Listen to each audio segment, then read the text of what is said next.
Music with CW3PR, scoring for sci-fi, horror, and fantasy film and TV. I'm Charlene Harris. I wrote the Sookie Stackhouse novel. The marriage of music and film or TV is essential.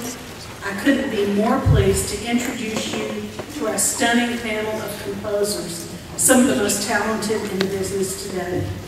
Here to kick off the panel is a video of this group's pivotal work, as seen to picture, followed by an intro by the moderator and the BMI director, Ann Cesari. Enjoy and thank you for having me here.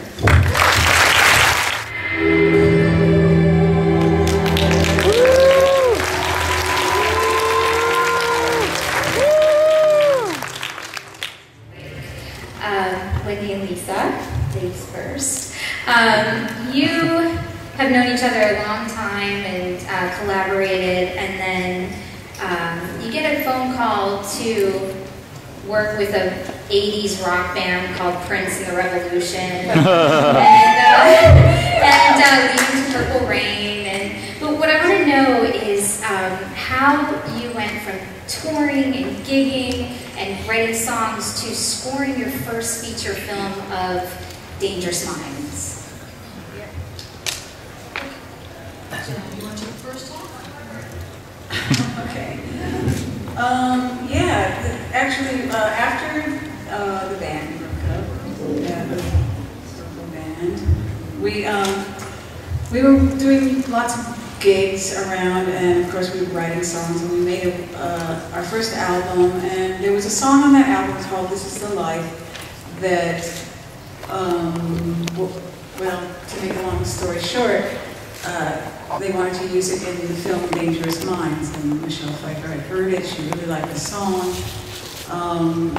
but they weren't happy with the score that was written at the time, which was being done by Mark Isham, who was really a brilliant composer, which just goes to show you how difficult this business can be sometimes, because he was a well-established, brilliant composer, and they just didn't like the score.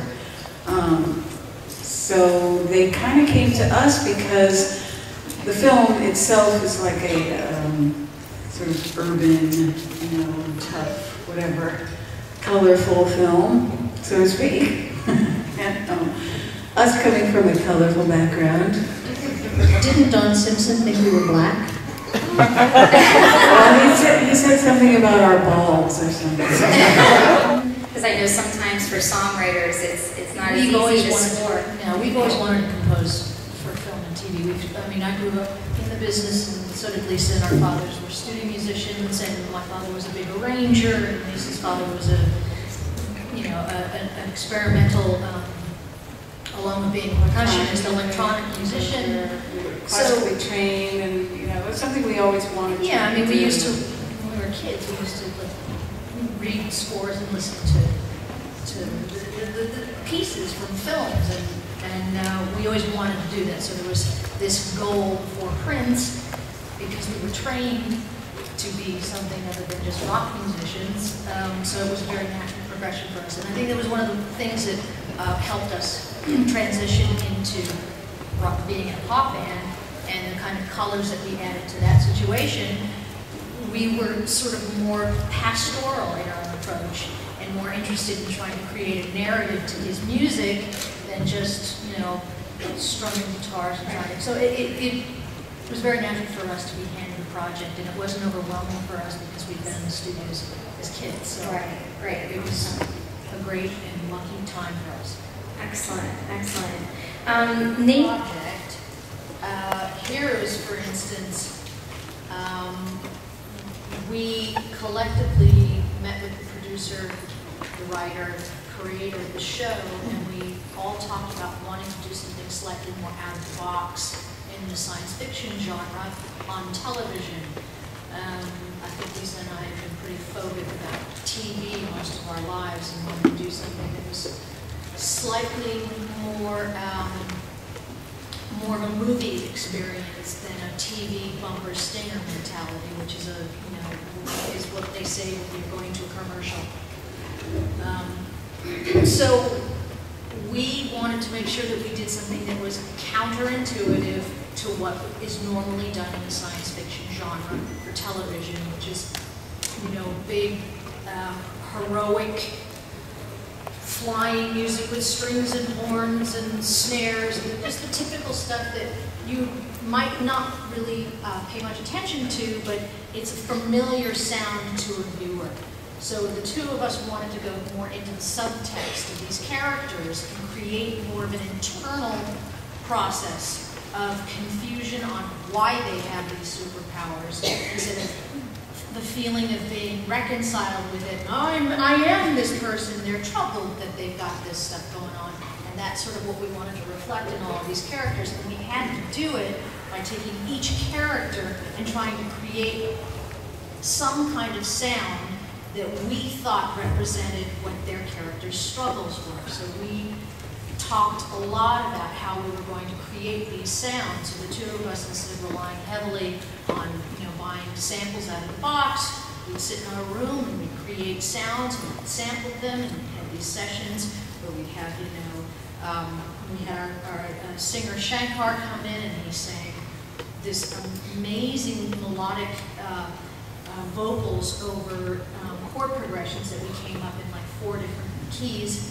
and had him just sing over it. It made it, again, sort of this pastoral experience, and that became the overall arch sound of the show.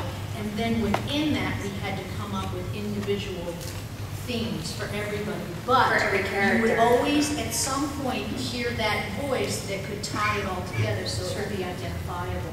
But that was our layout. So we could come up with all these different sounds for different characters, but it would always be tied with that one thing that the viewer would always go, oh yeah, that's the sound of the show. Sure. You know, so that was giving it its own voice. That was kind of fun was that we didn't have the sound effects, sound department until the last season of the show, so we would always do the sound effects with each character's power. Right. So that would also take us out of the realm of like just playing like big horns and drums and, you know, to signify a power, you know, a powerful thing. We would make up sounds. If somebody had an electricity power, we could make up a sound that was sound like electricity or something.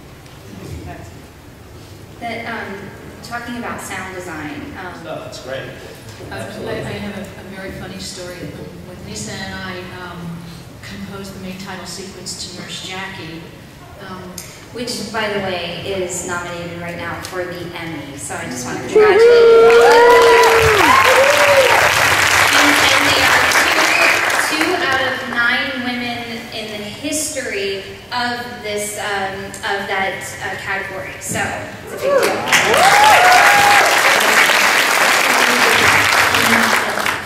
Fun. We decided that we would go ahead at the beginning of the sequence.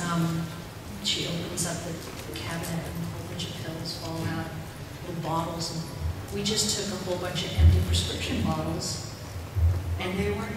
No, some of them weren't empty. There's some fun stuff in there. And that's what's used as the shakers throughout the entire series. Is these prescriptions of pills. Please help me thank this amazing